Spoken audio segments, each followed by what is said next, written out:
This is our final episode for 2025, and I want to wish you and your family a very happy Christmas and New Year. I'd also like to thank you for joining me every week as we explored a wide range of topics throughout the year. It's always great to meet people at events who listen to the podcast and to hear suggestions for future episodes. This year, Dermot Forristal, a long-time Teagasc researcher and regular contributor to the Tillage Edge, retired.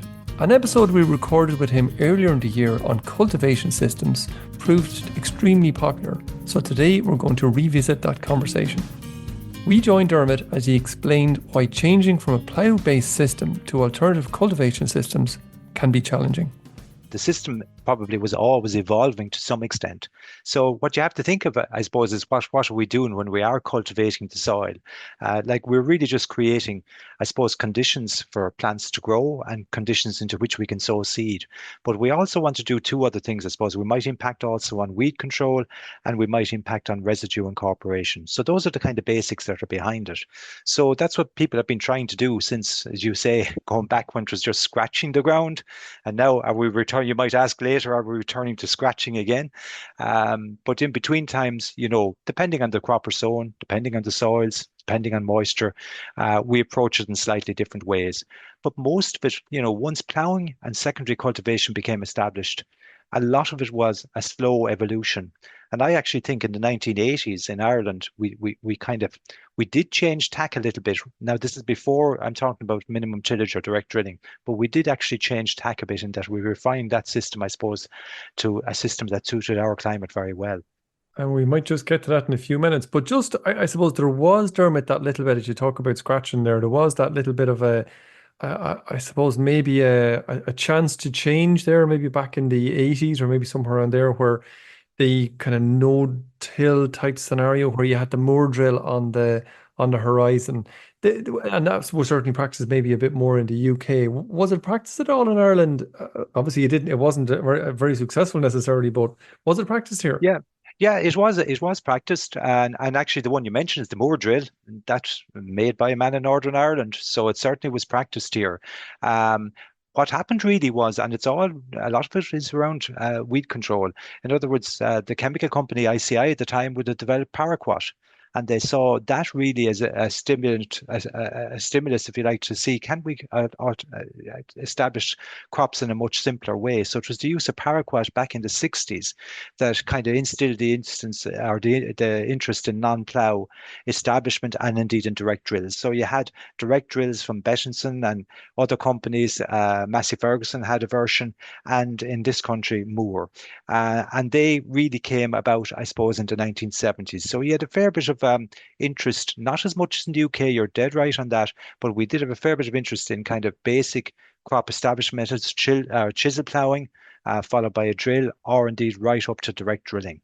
So you may ask, well, why did it not succeed? And I think, our climate does ask a little bit more of some of these systems than the UK's climate. It's just that little bit wetter and moister in autumn time when you're sowing these crops. And these systems really came in for winter crop establishment rather than spring crop establishment. So in those moist conditions, you tended to get a little bit more problem with grass weeds, a little bit more problem maybe with compaction in those conditions. And that's probably why they didn't succeed the first time around. Okay. If we go back a little bit then, back to the ploughs, I suppose it was the non-reversible ploughs as we see in ploughing competitions would have been very much the landscape until we got the reversible ploughs back into the system. How much did they change the efficiency of what was happening on fields? Yeah, the reversible plough was a big change. Like there was always the concept is there for a long, long time, but it really kind of came into fruition when tractors were big enough to be able to lift the reversible plough. So what that meant is, was that what it was about, Dermot? They just weren't able to lift them before that, was it? before that, yeah, well, largely, like you would find, well, there's various ways of having two-way reversible ploughs. There was, you'll find them back, if you Google it, you'll find steam engines that pulled a plough from one head headland to the other. And they literally had two sets of ploughs combined so that you could throw the furrows one way and then plough alongside coming back throwing it the other way. The Okay. whole issue with ploughing is that it throws a furrow in one direction. So because of that, if you didn't have something like a reversible plough, your ploughing didn't match. So you had to create, middles to start with and furrows to end with. And this is what the whole basis of ploughing competition is nearly about now. And if you look at the ploughing championships, but with that system, it's much slower to set up in the field. There's much more idle time spent on the headland with the tractor because you don't want to set up too many of those lands, if you like, the combined middles and furrows. So when the reversible plough came along, it was like adding, 25%, I suppose, to the work rate of a plough because you didn't have to worry about that. You started at one field edge and you worked your way across, the plough able to run continuously from one side of the field to the other. It also made, the fields that bit leveler. Now, not completely level, but you didn't have those middles and furrows, if you like. It took some of the skill of setting out ploughing out of that, and it took Mm. the time consuming part out of kind of resetting the plough for those middles and for those furrows, if you like. So, yeah, it changed things quite a bit. And given the fact, Dermot, as you mentioned, it was probably larger tractors that had the ability to lift those plows. And I suppose once they were down on the ground, then you had more horsepower. Did that, end up in those plows becoming, having the capacity to go deeper, as in deeper boards and all that kind of stuff, going from 8 inches to, I don't know what we're at now, maybe 12 inches is not massively uncommon necessarily nowadays. Yeah, I like the way it helped if you needed depth. But I think what drove depth, the increase in depth in many ways was people, wanted to use wider furrows on the plough so that without making the plough heavier, they could plough a wider furrow. But to plough a wider furrow and to turn it sufficiently, many ploughs, I suppose, needed to plough a little bit deeper, depending on soil type. Now that's it's not always as rigid as that because there are shallow ploughs that can turn, reasonably shallow furrows at a reasonable width. But generally, the increase in depth is because we can plough deeper. The ploughs are able to penetrate certainly that bit deeper. We have bigger tractors that are able to pull it, but it is linked a small little bit, I suppose, with trying to have an increased furrow width, so that a plough of 4 furrows or 5 furrows width is doing a little bit more work. But Michael, I'm glad you brought it up because we do need to question that. Do we need to be going to that depth? And I would always say, only as deep as necessary. And I would very much think that in many situations, we might be better off ploughing shallow and then occasionally ploughing deeper if soil conditions demand it from a compaction or another perspective like that. Just define for me, Dermot, what do you regard as shallow? I suppose there are what you'd call, I suppose, true shallow ploughs, which is really, I suppose, less than maybe 150 millimeters or 6 inches, certainly, maybe even down to 4 inches or 100 millimeters. Now that requires a different plough. Most modern ploughs will not happily plough below 150 millimeters. But I would say, though, Michael, where you started is correct, that many people are ploughing, you know, 10 inches to 50 millimeters for cereals, which is, we don't need that. We should be back maybe at 200 millimeters, 2 inches less than that, maybe 7 to 8 inches should be plenty for any cereal situation with a conventional plow. And if we do that, we save a lot of energy. We save a bit machinery costs, more than just energy. And we also, we're not over loosening the soil because we are loosening an awful lot of soil, regardless of the crops that we're sowing. I'm not saying that will work every year, but I think it's good to work shallow because it maintains more strength in the soil if we don't need to go deep. But yes, if we get a season then where there's been compaction and that, maybe we go deep that season and come back shallow again after that. Okay. I remember a long time ago now, this could be 20, 25 years ago at least. I remember coming into a park for a demonstration, Dermot, and you had, from what I remember, kind of the square board plows, or is it a shuttle plow, I think, is that what you call it? Yeah, They well, a were square they plow, yeah, yeah. square plow, yeah. They were or you were testing them out at the time, and I remember being fascinated by these things. This was just a mad joke altogether. And turning to me dad and asking me, "Can we get one of those yokes?" And he looked at me like as if it was a, Yeah. as if yeah, absolutely mad. Why do you think they didn't gain any sort of traction in Ireland? The advantage, of course, is that you have one set of boards, and but the board was two-ended.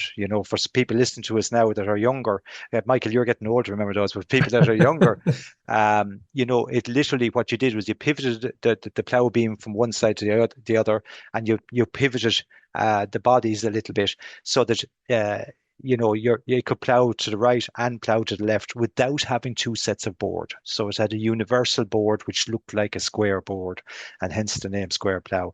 Why it didn't catch on, I think, is it was a kind of a crude body and would work reasonably well in dry conditions.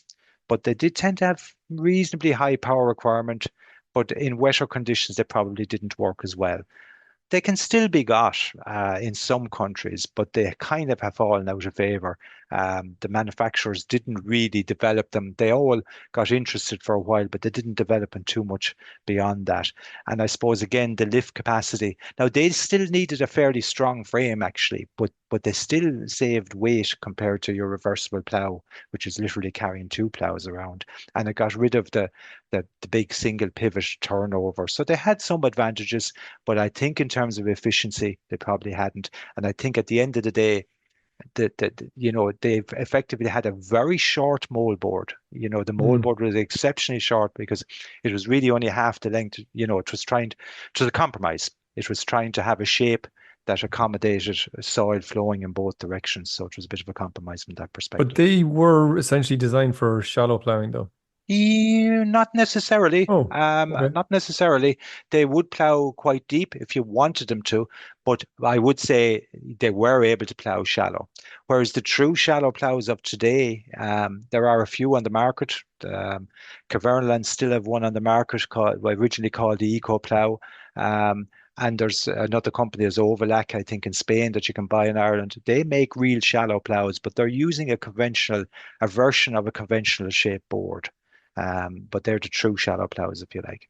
If we go back to yeah, and you mentioned it earlier, you're talking about, level fields and farmers who took great pride in plowing and making sure the field was as level and as smooth as possible. But when you get through one pass, I think you mentioned it earlier there that maybe some of them could be as smooth, much smoother, maybe across the field or leveler across the field, but it's often the case that it mightn't be as good as you would like because I suppose people are traveling at perhaps higher speed. But is it possible to achieve a really good level field with a plow like that? I think it is possible to do it, but it does require a bit of work. Remember, I said earlier, I suppose the reversible gets away with the furrows and middles. So the attention to detail for most reversible ploughing is probably not as great as it would have been with one-way ploughs. So you are getting rid of the big problem in unevenness in the field, but the plough can still make things quite uneven. The plough itself, if you look at the way, the share on the plough and the point on the share, that in itself will tend to, you're always going to know when you're driving across furrows or across a ploughed field rather than in the Mm. direction of the plough. But also, Michael, the plough does tend to move soil from one side of the field towards the other, if you like. And if you had this perfectly rectangular field, well, then all you have to do each year is change the direction which you're ploughing. And theoretically, it would remain quite level. In practice, it's never as simple as that. So you're ploughing from one straight field edge or ditch over to the other. Then the following year, you would like to plough it in the other direction. But there's always a little bit of compromise made somewhere where you still have to meet one ploughing going in one direction, maybe with that going in another to try and square up the work. So there is always going to be a little bit more unevenness with ploughing. And I suppose the secondary cultivation that you do, you know, if you were doing it with big stubble cultivators, particularly tine ones that are used in bin till, they're naturally going to level the field a little bit more because their frames are a little bit rigid. It might take a few years for them to do it. And Mm. indeed, they might look a little bit gappy or so on the first couple of years because those frames don't necessarily follow the ground contours that are there particularly well, and it might take a year or two for them to actually level it a bit. But I wouldn't be too concerned. if I was a plough based farmer, I would try to keep it level. I wouldn't be overly concerned with the natural unevenness that there is in plough ground. It doesn't make a huge impact, but yes, good work should tend to minimize it. There are issues, all right, with field corners, that we're tending to plough out the corners all the time. So the very corner of a field, particularly if you have a big plough, you're going to be drawing the soil out of that. And that's nearly inevitable if you do it, unless you had a front mounted push plough, which is a very rare item that you don't see anymore. Yeah, I was going to ask you that about some of the. I mean, I suppose a 4 or a 5 furrow plough is relatively common, but there are quite a lot of 8 furrow ploughs out there, and they are there's a bit of maneuverability on those, especially when you get into the likes of corners and that. Yeah, look, they're hard to get into corners. Longer plows will have longer in and outs as well. From when you're matching that up to the headland area. Although some of the trailed semi-mounted plows can actually do quite a neat job on that with a good operator. So yeah, look, there certainly is scope for unevenness with plow-based systems. Just thinking again of certainly around this part of the world, Carlo, and that you have a number of growers who have decided to go for the slatted plough boards rather than the solid plough boards. What's the advantage of those? I think that the main advantage and the main use for those is in parts of the country where people would use the term that the soil is very mellow and it tends to stick, I suppose, to conventional mold boards, right? And that where you have that problem, the slatted board can be useful because it puts a little bit more pressure on the individual slats. So if you can imagine that you're turning a certain width of soil, if there's only, rather than the full flat board being in contact, you've only strips of metal being in contact. Well, that forces them to clean those strips a little bit more. So that's the main use for slatted boards. They tend to clean a little bit better in some soil types that might be inclined to stick to mold boards. Okay, but it doesn't take anything away from the ploughing per se. No, it'll leave possibly in some cases a little bit more broken finish. Power requirement, I think, is quite the same. You could say you're saving metal to soil contact, but you're not really because there's more edge contact on it. So I don't think there's a big difference there in that.